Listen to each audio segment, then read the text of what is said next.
Les ministres européens des Affaires étrangères ont rejeté ce lundi la proposition de Josep Borrell de suspendre le dialogue politique de l'UE avec Israël. Il ne reste désormais plus qu'une semaine aux participants à la COP29 de Bakou pour convenir d'un accord de financement de la lutte contre le changement climatique. Les agriculteurs français se sont mobilisés dans tout le pays contre le projet d'accord de libre-échange entre l'Union européenne et le Mercosur.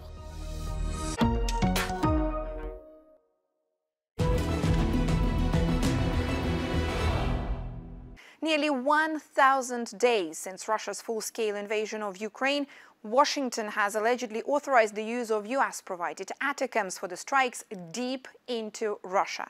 What difference would it make, and what targets can Kyiv strike now? The Institute for the Study of War states that the partial lifting of restrictions on Ukraine's use of Western-provided long-range weapons against military objects within Kursk region only will not completely deprive Russian forces of their sanctuary in Russian territory, as hundreds of military objects remain within ATACMS range in other Russian border regions. In the end of August, the think tank released this map of known military and paramilitary objects in Russia which Ukraine can strike. And now this line right here shows the maximum range of Ukrainian ATACMS, especially their 300 kilometers variant. There are at least 245 of known Russian military and paramilitary objects here in this range. Out of this total number, there are only 16 air bases from where Russia has moved almost all of its aircraft. At least 225 known objects remained in range of ATACMS, with at least 15 being in the region of Kursk.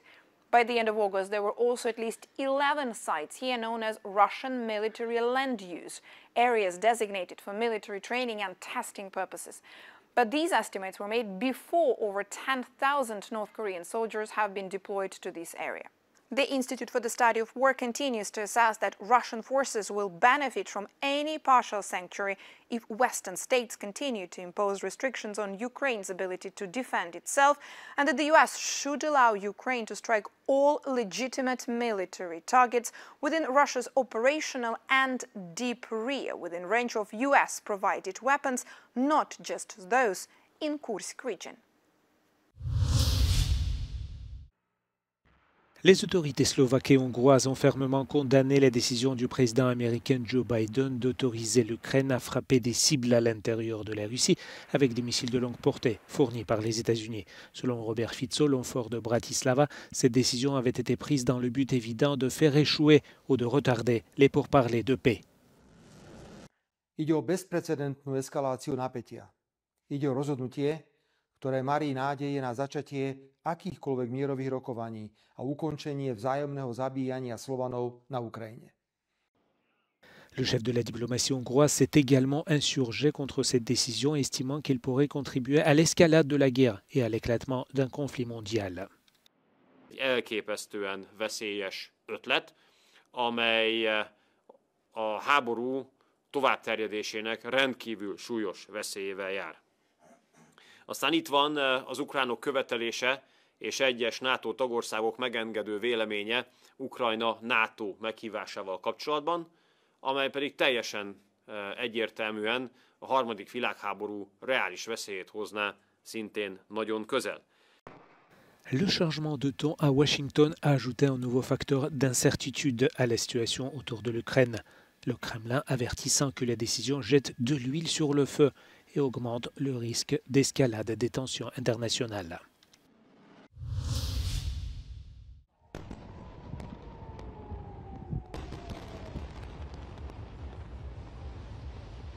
L'Union européenne ne suspendra pas le dialogue avec Israël. Aucun accord n'ayant été trouvé lors d'un conseil des ministres des Affaires étrangères qui s'est tenu ce lundi à Bruxelles. La proposition émanait de Josep Borrell, le responsable sortant de la politique étrangère de l'UE. Ce dernier a cité les violations présumées des droits de l'homme et du droit international commises par Israël dans la bande de Gaza. La proposition de Josep Borrell n'a cependant pas obtenu l'unanimité nécessaire pour toute suspension d'un dialogue politique de l'UE avec un autre État. Le ministre chypriote des Affaires étrangères affirme que ce n'était ni le bon moment ni la bonne manière d'aborder la question. Δημιουργείται εύλογα το ερώτημα κατά πόσον είναι η κατάλληλη χρονική στιγμή για να δημιουργηθεί για να προκύψει μια τέτοια συζήτηση, δεδομένου ότι στο ενδεχόμενο το ορατό να μην καταλήξουμε, ενισχύεται αυτή η αντίληψη περί διάσπασης ως προς τις απόψεις. Άρα, εάν γνωρίζεις από πριν, διότι υπάρχουν ενδείξεις, ότι κάτι τέτοιο δεν θα έχει θετική κατάληξη, πρέπει να προσμετρηθεί και η επίδραση που τούτον έχει στην εντύπωση τρίτων. À Bruxelles, certains s'étonnent de la décision de Josep Borrell de soumettre cette proposition lors de son dernier Conseil des ministres en tant que chef de la diplomatie européenne, alors que l'issue du vote semblait assez prévisible. I think that to an extent this is an initiative that comes out of months of political frustrations that not only the High Representative but some member states have felt where Europe has been literally unable to take a clear stand vis-à-vis of this conflict. So to a certain extent, Borrell, who is outgoing from his mandate, this will be his last foreign council minister. So I think that this is like an attempt also from him to sort of leave a mark and leave a positive legacy. L'avenir des négociations au Moyen-Orient dépendra grandement de la nouvelle administration américaine, selon plusieurs ministres européens. La dernière semaine de la COP29 a commencé à Bakou, avec l'arrivée des ministres du climat du monde entier.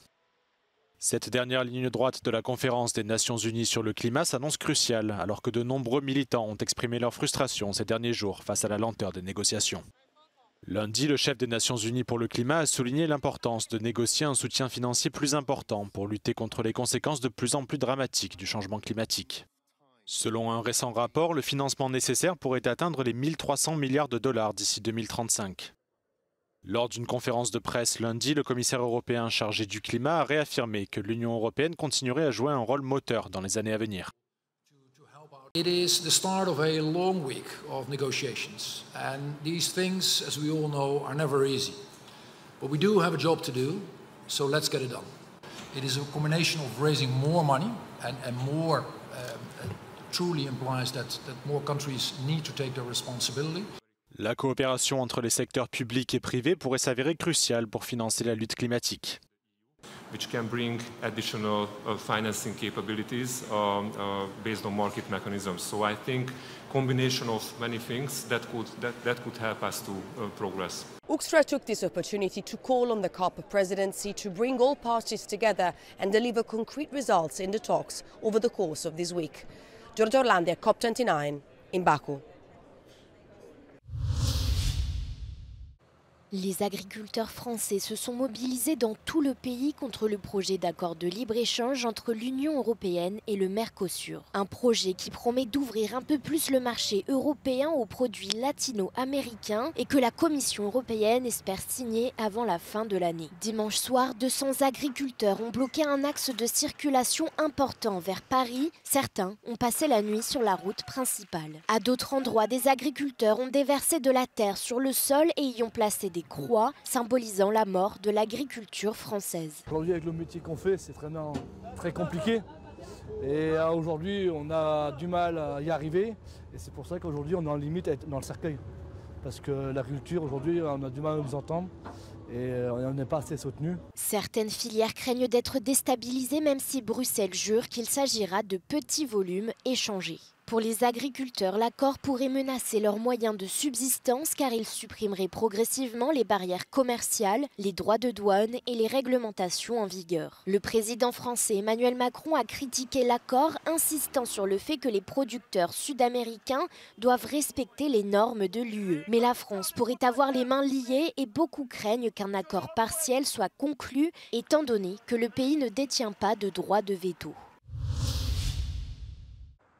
La controversée loi hongroise sur la protection de l'enfance, largement critiquée pour son caractère anti-LGBT, passe devant les juges de la Cour de justice de l'Union européenne. Cette loi proclame la tolérance zéro pour les pédophiles condamnés. Cependant, elle restreint fortement les représentations de l'homosexualité et du changement de sexe dans les médias et dans les matériaux éducatifs destinés aux mineurs. La législation a donc été critiquée pour avoir fait l'amalgame entre la pédophilie et l'homosexualité.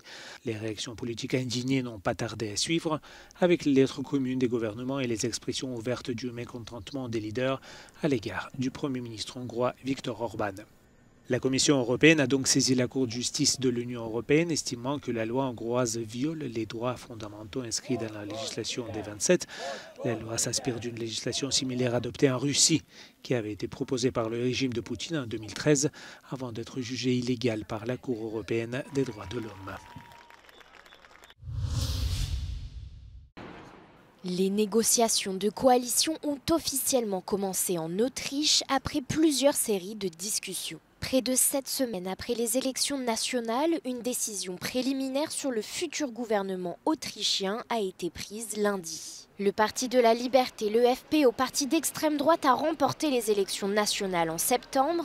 Toutefois, le président fédéral autrichien a confié le soin de former un gouvernement au candidat arrivé deuxième, Karl Nehammer, du Parti populaire autrichien, car aucun parti n'était disposé à collaborer avec le FPÖ. Ich darf Sie heute informieren, dass wir die Sondierungsphase abgeschlossen haben und formell Regierungsverhandlungen mit SPÖ und NEOS aufnehmen. Gleichzeitig möchte ich klarstellen, dass wir noch nicht am Ziel jetzt einer Koalition oder eines gemeinsamen Regierungsprogrammes angekommen sind. Wir gehen jetzt in tiefe Regierungsverhandlungen, die ganz viele Detailbereiche berührt. Der Ausgang dieser Verhandlungen ist nach wie vor weiterhin offen. La coalition de Nehammer avec les sociodémocrates et les libéraux exclut le FPÖ. Une alliance tripartite telle qu'elle est proposée serait une première en Autriche.